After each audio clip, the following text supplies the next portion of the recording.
ಇವತ್ತು ಕರ್ನಾಟಕ ರಕ್ಷಣಾ ವೇದಿಕೆ ಕಾವಲು ಪಡೆ ವತಿಯಿಂದ ಇವತ್ತು ವಿಶೇಷವಾಗಿ ಜಿಲ್ಲಾಧಿಕಾರಿಗಳ ಕಚೇರಿಗೆ ಒಂದು ಮನವಿಯನ್ನ ನೀಡ್ತಾ ಇದ್ದೀವಿ. ವಿಷಯ ಏನಪ್ಪಾ ಅಂತ ಹೇಳಿದ್ರೆ, ಇವತ್ತು ಬೆಂಗಳೂರು ರಾಜಧಾನಿ ಸೇರಿದಂತೆ ಈ ಸರ್ಕಾರಿ ಭೂಕಳ್ಳರು, ಆಮೇಲೆ ಈ ಕೆರೆಗಳನ್ನ ಒತ್ತುವರಿ ಮಾಡಂತ ಭೂಕಳ್ಳರು ಇವತ್ತು ರಾಜ್ಯದಲ್ಲಿ ಜಾಸ್ತಿ ಆಗಿದ್ದಾರೆ.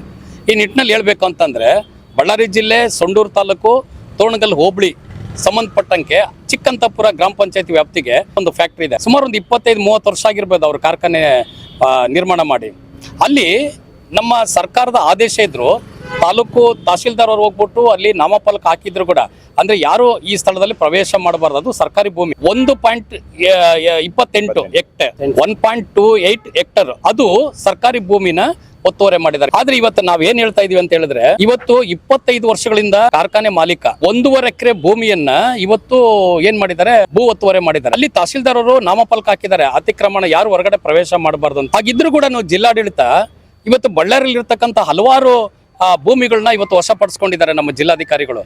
ಈ ನಿಟ್ಟಿನಲ್ಲಿ ಇವತ್ತು ನಾವೇನ್ ಹೇಳೋದಾದ್ರೆ, ಇವತ್ತು ಹೊರಗಡೆ ಏನು ಇವತ್ತು ಕುಡ್ತಿನಿ ಸೆಕ್ಟರ್ ನಲ್ಲಿ ಇರ್ತಕ್ಕಂಥ ಕೆಲವು ಕಾರ್ಖಾನೆಗಳು, ಇದನ್ನ ನೋಡಿದ್ರೆ ಬೇರೆ ಕಾರ್ಖಾನೆಗಳ ಬಗ್ಗೆ ಕೂಡ ನಮಗೆ ಅನುಮಾನ ಬರುತ್ತೆ. ಅಂತ ಹೇಳಿದ್ರೆ, ಇವತ್ತು ಸರ್ಕಾರಿ ಭೂಮಿಯನ್ನ ಕಬಳಿಸೋದಕ್ಕೆ ಮತ್ತೆ ಅವರ ವಾಣಿಜ್ಯ ಚಟುವಟಿಕೆಗೆ ಸರ್ಕಾರಿ ಭೂಮಿಗಳನ್ನ ಒತ್ತುವರಿ ಮಾಡಿ ಕಾರ್ಖಾನೆ ಮಾಲೀಕರು ಇವತ್ತು ದೋಸ್ತಾ ಇದ್ದಾರೆ.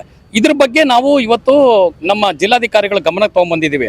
ಈಗಾಗಲೇ ಸೊಂಡೂರು ತಹಶೀಲ್ದಾರ್ ಅವರು ಅವರಿಗೆ ಆದೇಶ ಮಾಡಿದ್ದಾರೆ, ನೀವು ಅತಿಕ್ರಮಣ ಮಾಡಿರೋದನ್ನ ನಮಗೆ ಬಿಟ್ಕೊಡ್ಬೇಕು ಸ್ವಾಧೀನಕ್ಕೆ ಅಂತ. ಆದರೆ ನಾವು ಕರ್ನಾಟಕ ರಕ್ಷಣಾ ವೇದಿಕೆಯಿಂದ ನಾವೇನು ಹೇಳ್ತಾ ಇದೀವಿ ಅಂತ ಹೇಳಿದ್ರೆ, ಬೇರೆ ಕೇವಲ ಅವರು ನಮ್ಮ ಭೂಮಿಯನ್ನ, ಸರ್ಕಾರದ ಭೂಮಿಯನ್ನು ಬಿಟ್ಕೊಡೋದು ಅಷ್ಟೇ ಅಲ್ಲ, ಒಂದು ವರ್ಷಕ್ಕೆ 25,000 ಒಂದು ರಾಯಲ್ಟಿ ಆದ್ರೂ ಕೂಡ 20 ವರ್ಷಕ್ಕೆ ಸುಮಾರು 50-60 ಲಕ್ಷ ಆಗುತ್ತೆ. ಈ 50-60 ಲಕ್ಷ ಹಣವನ್ನ ನಮ್ಮ ಸರ್ಕಾರಕ್ಕೆ ಕಟ್ಟಬೇಕು ಅವರು. ಅದನ್ನ ನಮ್ಮ ಮಾನ್ಯ ಜಿಲ್ಲಾಧಿಕಾರಿಗಳು ಅವ್ರ ಹತ್ರ ವಸೂಲಿ ಮಾಡಬೇಕು. ಜೊತೆಗೆ ನಮ್ಮ ಸರ್ಕಾರಿ ಭೂಮಿಯೊಳಗೆ ಏನು ಅತಿಕ್ರಮಣ ಪ್ರವೇಶ ಮಾಡಿದಾನ ಕಾರ್ಖಾನೆ ಮಾಲೀಕ, ಅವನ ಮೇಲೆ ಕ್ರಿಮಿನಲ್ ಮೊಕದ್ದಮೆ ಹೂಡಬೇಕು. ಅಂದ್ರೆ ಯಾವ ರೀತಿ ಅಂತ ಹೇಳಿದ್ರೆ, ಅವನಿಗೆ ಶಿಕ್ಷೆ ಆಗಬೇಕು.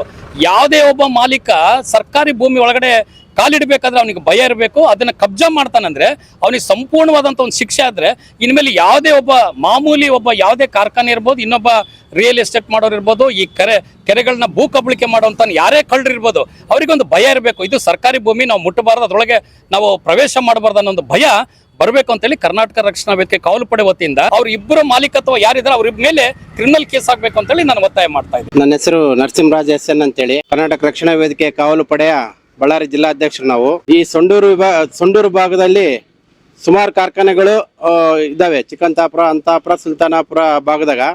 ಈ ಭಾಗದಾಗ ಎಲ್ಲಾ ಕಾರ್ಖಾನೆಗಳಿಂದ ನಮ್ಮ ಏನಿಲ್ಲ ಅಂದ್ರೆ ಒಂದು ಲಕ್ಷ ಜನಗಳಿಗೆ ಬಹಳ ತೊಂದರೆ ಐತೆ. ಆ ತೊಂದರೆಗಳಲ್ಲಿ ಈಗ ಭೂ ಕಬಳಿಕೆಗನ ಆರಂಭಿಸಿದ್ದಾರೆ. ಈಗ ಎಲ್ಲ ಕಾರ್ಖಾನೆಗಳು ಸರ್ಕಾರಿ ಜಮೀನಿನಲ್ಲಿ ಒತ್ತುವರಿ ಮಾಡ್ಕೊಂಡು, ಈಗ ಚಿಕ್ಕಂತಾಪುರ ಗ್ರಾಮದ ಪದ್ಮಾವತಿ ಪರಾಸ್ ಲಿಮಿಟೆಡ್ ಕಂಪನಿ ವತಿಯಿಂದ ಅವರು 1 ಎಕರೆ 28 ಸೆಂಟ್ಸ್ ಭೂಮಿಯನ್ನು ಅತಿಕ್ರಮಣವಾಗಿ ಅವನ್ನ ಪ್ರವೇಶಿಸಿ ಅದರಲ್ಲಿ ದಿನನಿತ್ಯದ ವಾಣಿಜ್ಯ ವ್ಯವಹಾರಕ್ಕೆ ಬಳಸ್ಕೊಂಡಿದ್ದಾರೆ. ಅದರಲ್ಲಿ ಈಗ ಮೆಟೀರಿಯಲ್ ಎಲ್ಲ ಹಾಕೊಂಡು ಅಲ್ಲಿಂದನೇ ಮೇನ್ ಪಾಯಿಂಟ್ ಅದೇ ಆಗಿದೆ. ಈ 1 ಎಕರೆ 28 ಸೆಂಟ್ಸ್ ಏನಿದೆಲ್ಲ ಅದರಲ್ಲೇ ಮೇನ್ ಆಗಿದೆ. ಅವರೆಲ್ಲ ಕೋಲು ಅದೆಲ್ಲ ಹಾಕಿದಿ ತಡೆಗೋಡೆಯನ್ನು ಬಹಳ ಅದ್ದೂರಿಯಾಗಿ ಕಟ್ಕೊಂಡಿದ್ದಾರೆ. ಅವರು ಕಾಂಕ್ರೀಟ್ ವಾಲ್ ಹಾಕೊಂಡು ಕಟ್ಕೊಂಡಿದ್ದಾರೆ. ಇವಾಗ ಯಾವುದೇ ಒಂದು ಆದೇಶ ಇಲ್ಲದೇನೆ ಅವರು ಅತಿಕ್ರಮಣವಾಗಿ ಪ್ರವೇಶ ಮಾಡಿದ್ದಾರೆ. ಹಿಂದಿನ ಸಾರಿ ತಹಸೀಲ್ದಾರ್ ಅವರು ಇದ್ರು, ಸೊಂಡೂರು ತಹಸೀಲ್ದಾರ್ ರಶ್ಮಿ ಮೇಡಮ್ ಅಂತೇಳಿ, ಅದ್ರ ಮೇಲೆ ಅವರು ಅದನ್ನ ನಿಷೇಧ ಮಾಡಿದ್ದಾರೆ. ನಿಷೇಧ ಮಾಡಿದ್ರು, ಅದು ಆದೇಶ ಇದ್ರು ಅದ್ರ ಮೇಲೆ ಹಂಗೇನೆ ಅವರು ಮುಂದುವರಿಸ್ಕೊಂಡು ಹೋಗಿದ್ದಾರೆ. ಆದ ಕಾರಣ ಇವರನ್ನು ಇಷ್ಟು ದಿನಲಿದ್ದ ಅದನ್ನ ಯೂಸ್ ಮಾಡ್ಕೊಂತ ಇದ್ದಾರೆ. ಅದ್ರ ಪರಿಹಾರವಾಗಿ ತಿಂಗಳಿಗೆ 25,000ದಂತೆ ರಾಯಲ್ಟಿ ಸರ್ಕಾರಕ್ಕೆ ಕಟ್ಟಬೇಕಂತೇಳಿ ನಾವು ಕರ್ನಾಟಕ ರಕ್ಷಣಾ ವೇದಿಕೆ ಕಾವಲು ಪಡೆ ವತಿಯಿಂದ ಒತ್ತಾಯಿಸ್ತಿದ್ದೀವಿ.